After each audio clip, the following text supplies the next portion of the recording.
Dans ma vie, j'ai appris. Dans la Bible aussi, j'ai constaté que Dieu n'appelle pas ceux qui n'ont rien à faire. Dis amen à ça.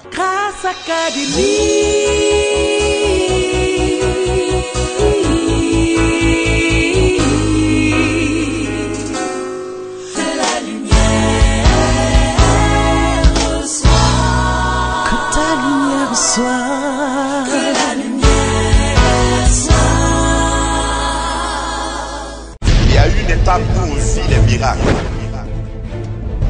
Il y a une autre étape où on décide de connaître le Dieu de miracles. Et c'est ma détermination.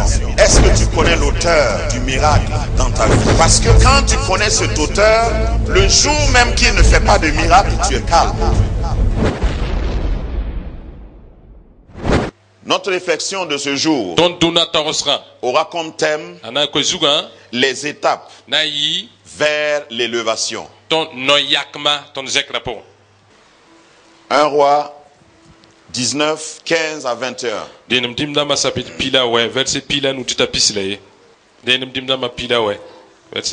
L'Éternel lui dit, il est ici question d'Élie, le prophète.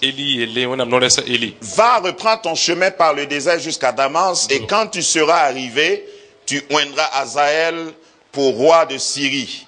Tu oindras aussi Jéhu, fils de Nimshi, pour roi d'Israël, et tu oindras Élisée, fils de Shaphat, d'Abel-Méola, pour prophète à ta place. Et il arrivera que celui qui échappera à l'épée de Hazaël, Jéhu le fera mourir. Et celui qui échappera à l'épée de Jéhu, Élisée le fera mourir. Dis à ton voisin, il n'y a pas d'échappatoire. Verset 18. Mais je laisserai en Israël 7000 hommes, tous ceux qui n'ont point fléchi le genou devant Baal, et dont la bouche ne l'a point baisé.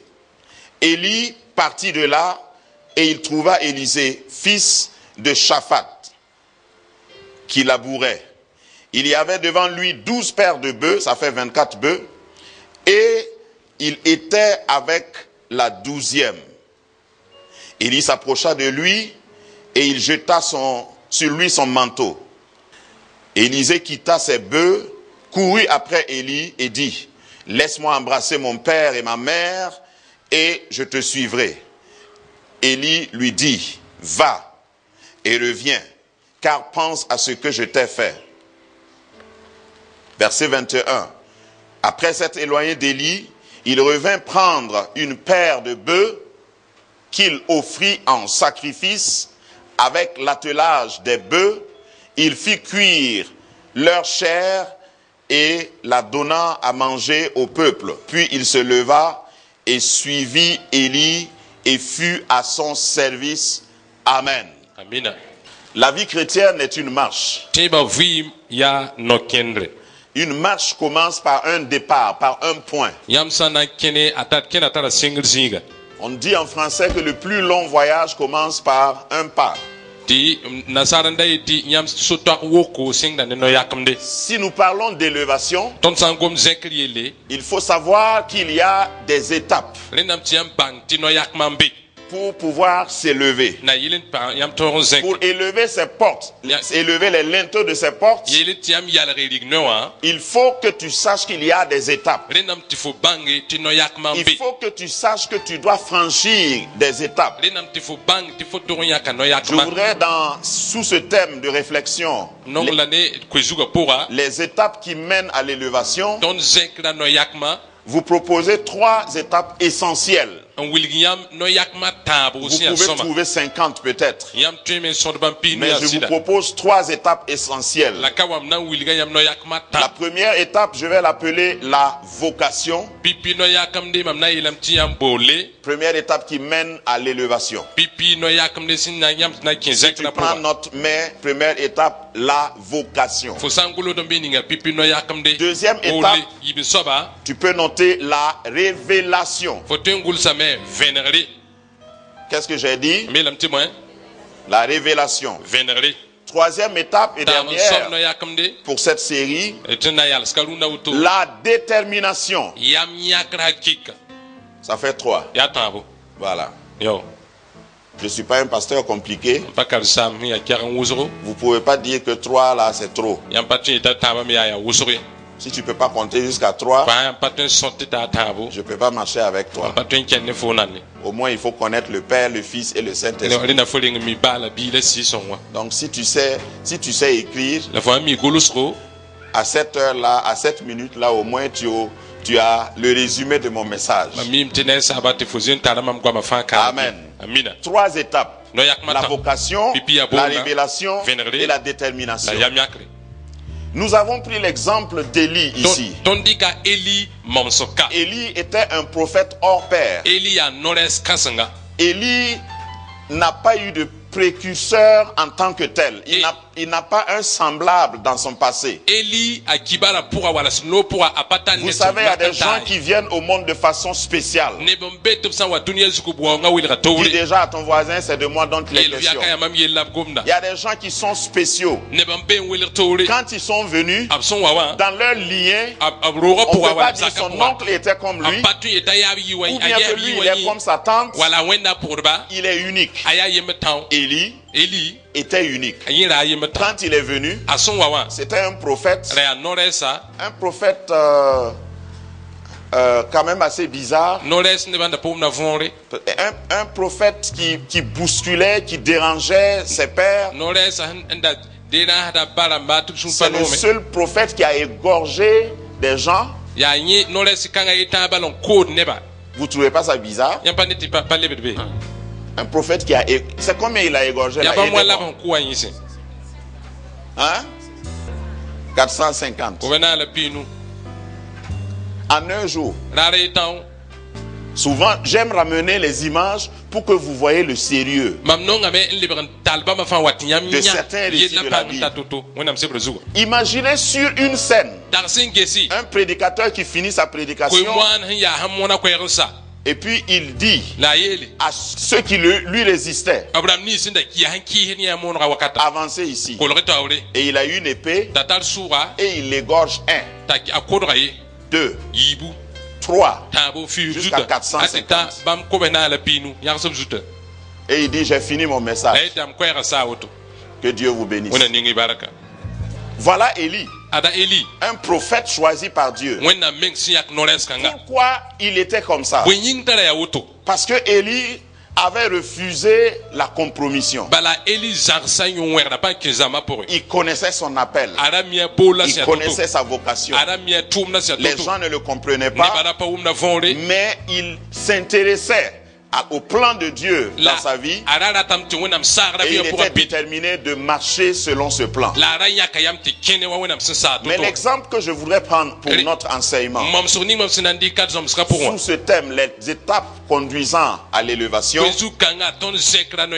c'est pas de lui que je veux parler, Élie, mais je vais parler de celui qui l'a succédé. Voilà le premier point d'ordre. Le fait que tu n'aies pas eu de prédécesseur ne veut pas dire que tu ne dois pas avoir de successeur. Je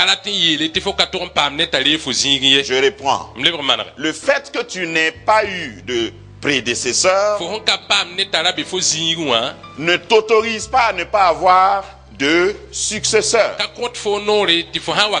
faut que dans ta vie, si tu es le premier à faire quelque chose, que tu puisses après toi faire quelque chose comme toi par quelqu'un d'autre. C'est ça la succession.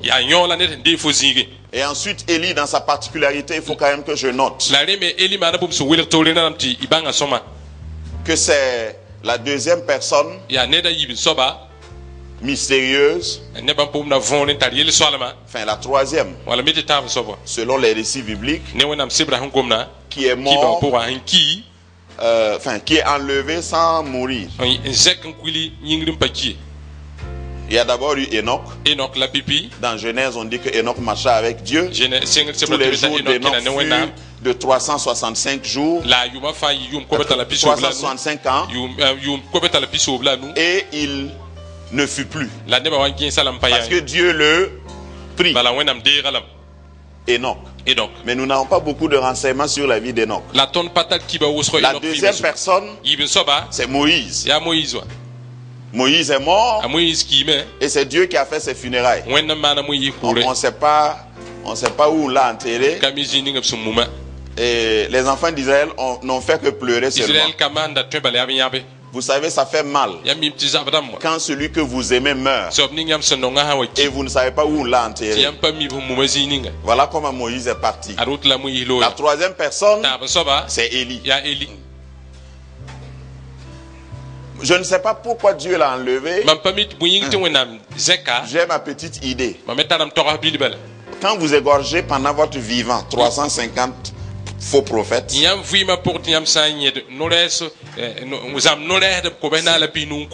de ton vivant, puisqu'il y a la puissance en toi, après ça là on ne s'amusait pas avec Élie. Il avait la réputation de quelqu'un qui est capable d'égorger pendant qu'il parle de Dieu. Donc on le créait peut-être. Si on l'enterrait, il y a des gens qui allaient saccager sa tombe. Ils allaient aller le déterrer pour dire c'est lui qui nous a torturés. Quand on sert Dieu de tout son cœur et on fait sa volonté, même après sa mort, Dieu ne permet même pas à tes ennemis de se moquer de toi. Et il était annonciateur par exception, par excellence, de la venue de Jésus. C'est pourquoi quand Jésus est venu sur la montagne de la transfiguration, les deux collègues qui ont vécu et qui n'ont pas connu la mort l'ont rencontré sur une montagne qu'on appelle la montagne de la transfiguration. Et ils ont eu un entretien en tête à tête. Moïse et Élie sont venus parler avec Jésus pour dire nous sommes contents. Parce que les gens à notre époque ne nous comprenaient pas. Mais nous sommes contents de te voir faire ce que nous avons annoncé que tu allais faire. Ça c'est pour Élie. Maintenant Élisée. Élisée qui est notre exemple. La première étape, la vocation. Élisée, son nom ressemble à Élie, mais ce n'est pas lui, ils sont différents. A été choisi par Dieu. C'est Dieu qui a donné instruction selon notre lecture à Élie d'aller oindre Élisée.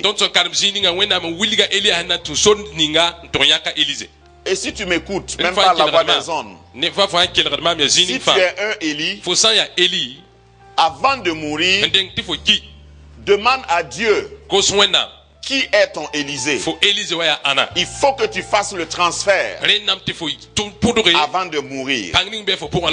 Il faut que tu choisisses. Il faut que tu transfères le dépôt avant de mourir. Malheureusement, en Afrique, nous n'avons pas beaucoup de cas. Des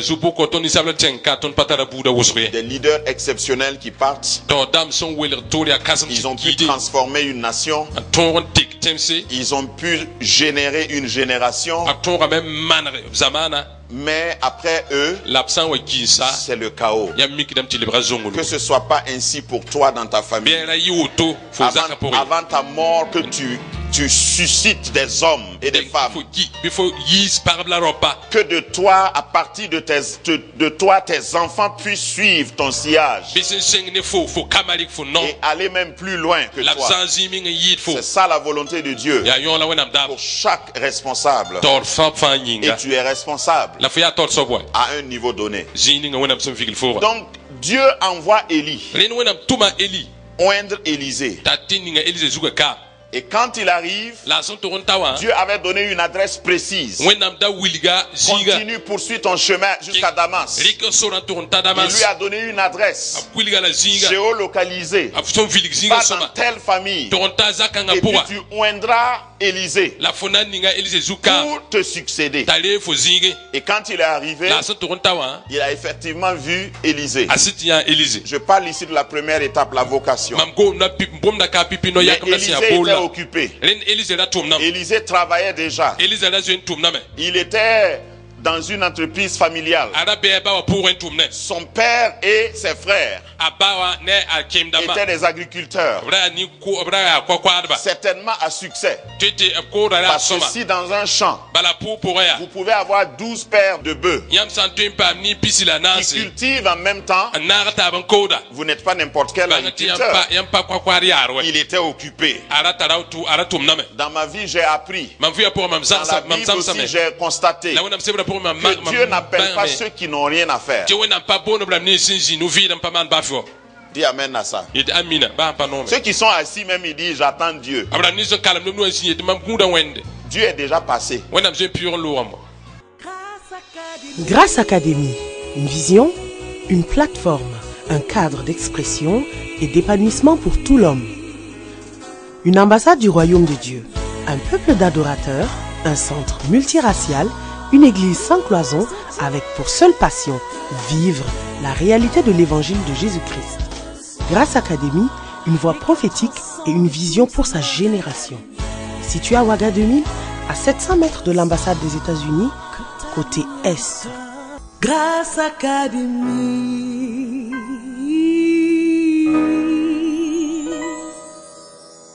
Qu'est-ce que tu fais? Non, j'attends le Seigneur. Ça veut dire que Dieu est très loin même de toi. Il faut être en train de faire quelque chose. Regardez tous les disciples que Jésus a appelés. Chacun faisait quelque chose. Demande à ton voisin, tu fais quoi?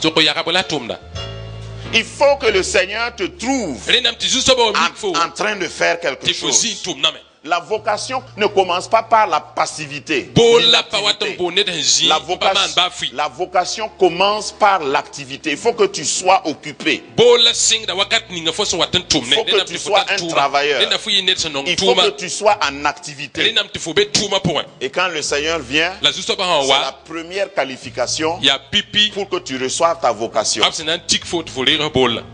Dans l'église, si tu croises les bras, il y a des gens qui viennent à l'église, qui croisent les bras et qui adorent en silence. C'est une façon d'adorer aussi. Mais écoute, tu ne peux pas toujours adorer en silence. Une des définitions du mot adorer, c'est servir. Il faut que tu fasses quelque chose. J'adore Dieu en balayant l'église, en rangeant les chaises, en chantant à la chorale. J'adore Dieu en organisant le parking. J'adore Dieu en invitant des gens à venir écouter la parole de Dieu. Si ton adoration c'est seulement la concentration et le silence,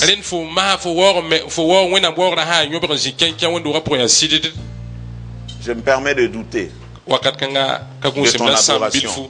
Donc Élisée était occupé. Et Dieu envoie le prophète Élie le trouver pendant qu'il est occupé. Et il l'appelle. Son appel aussi était particulier. Je parlerai de ça dans ce deuxième point. Donc, au niveau de la vocation, il faut que tu te poses la question. Quel est le plan de Dieu pour ma vie? Le tout n'est pas d'être occupé. Le tout n'est pas d'aller à l'école, d'être diplômé et de commencer un travail. Oh, la vie est beaucoup plus que ça. Quel est le plan de Dieu pour ma vie? Parce que si tu ne te poses pas cette question, l'image que Dieu m'a donnée quand je lisais et préparais ce message, quand vous cultivez avec les bœufs,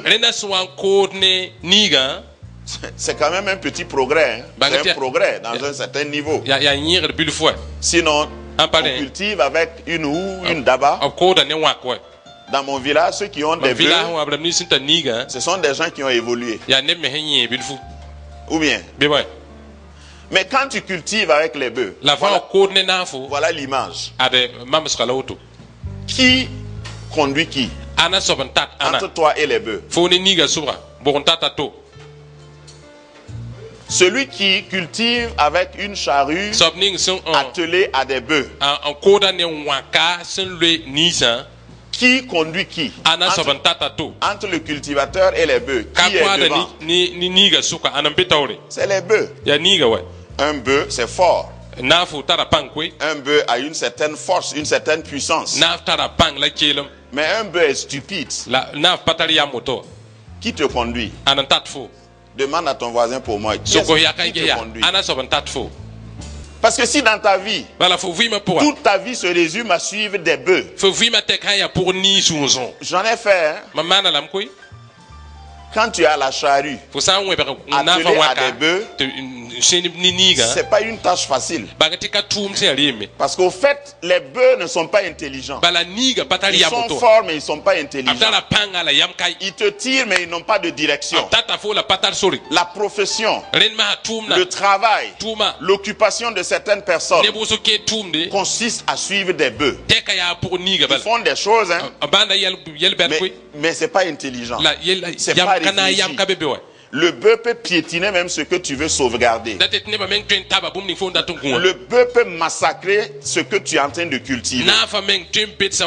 Si tu n'es pas vigilant. Dans ton travail, est-ce que tu n'es pas en train d'être tiré par des bœufs? Est-ce que ce que tu suis est la destinée que Dieu t'a donnée? C'est ici ce que j'entends par vocation. Quel que soit ce que tu fais, il faut t'arrêter d'abord et réfléchir. Est-ce que c'est ce que Dieu veut que je fasse? Oh, même si tu n'es pas seul. Parce que Élisée n'était pas seul. Il y avait 12 pères. Et chacun, certainement à la pause, se félicitait. Dans la famille de son père, il pouvait regarder les autres voisins et dire, en tout cas, Dieu nous a bénis. Regarde, on a 12 pères de bœufs. Nous cultivons. Notre champ est grand. Oh, Dieu soit loué. Mais est-ce que c'est tout? Dans ce premier point vocation, si tu ne fais pas attention, tu vas faire ce que tout le monde fait. Tu vas te mettre en concert avec ton voisinage. Et parce que tout le monde dit que c'est ça, toi aussi tu acceptes que c'est ça. Mais quelle est ta vocation? Tu ne peux pas connaître l'élévation si tu ne connais pas ta vocation. Tu ne peux pas élever tes linteaux en dehors de ta vocation. Ton succès se trouve dans ta vocation. Tu as du succès dans quelque chose où Dieu ne t'a pas appelé, c'est pas un succès. Allô? Je vais reprendre. Si tu as du succès en dehors de là où Dieu t'a appelé, ce n'est pas un succès. C'est à cause de ça que lorsque vous voyez un couple,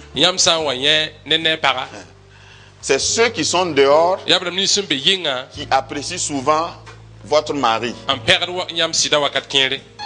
Et qui disent, oh, mais c'est un bon mari. Vraiment, Dieu t'a béni, hein, madame. Ou bien quelqu'un voit ta femme et dit, oh, vraiment, dans le monde on dit, tu as eu la chance. Souvent quand on vous félicite comme ça, vous grattez la tête un peu et vous dites, oh, celui qui est dedans, souvent ne voit pas. C'est celui qui est dehors qui qualifie, dit, mais c'est un grand. C'est une grande. Donc tu as du succès. Or, de là où Dieu t'a placé. Ce que je veux dire, pour que tu aies du succès, il faut que là où Dieu t'a placé, tu puisses avoir effectivement et concrètement du succès. Apprécier là où Dieu t'a placé. Un succès hors du sillage que Dieu a fait ou a tracé n'est pas un succès. Élisée avait du succès à cette étape de sa vie. Il labourait bien. Tous ses collègues savaient qu'il labourait. Et Élie vient, il jette son manteau sur lui. Et ça, c'est le deuxième point, la révélation. Le premier point, c'était la vocation. Maintenant, la révélation. Il faut avoir des yeux pour voir. J'ai toujours été interpellé par ce que la Bible dit plusieurs fois. Celui qui a des oreilles pour entendre, qu'il entende ce que l'Esprit dit aux églises. Celui qui a des yeux pour voir, parce qu'il y a des gens qui ont des oreilles et ils n'entendent pas. Il y a des gens qui ont des yeux mais qui ne voient pas.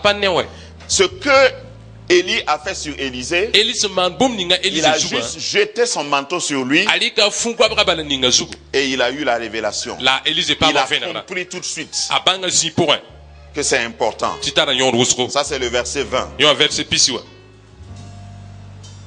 Élie lui-même le rappelle. Pense à ce que je t'ai fait. La fin du verset 20. Pense à ce que je t'ai fait. Qu'est-ce que le Seigneur a fait dans ta vie? Oh, le fait de jeter le manteau, c'est juste un signe. Il y a des signes que Dieu t'a donnés. Ces signes-là peuvent être audibles, visibles, mais ces signes, dans tous les cas, ne peuvent pas être visibles pour ton voisin. Quand Dieu te fait un signe, c'est toi seul qui sais. C'est un code. Tu sais dans ta vie, il y a eu un événement, tout le monde interprétait l'événement d'une certaine façon, mais toi, entre toi et Dieu, il y a eu une communication. Au-delà de l'événement, au-delà de ce qui s'est passé, il y a un message que tu as reçu personnellement. Tu as fait un songe. Le songe peut être banal pour ton voisin, même si tu l'expliques. Mais entre toi et Dieu, il y a une connexion qui s'est établie. Et Dieu sait que toi tu sais. Et toi tu sais que Dieu sait que ce n'est pas en vain, que ce n'est pas pour rien. C'est ça la révélation.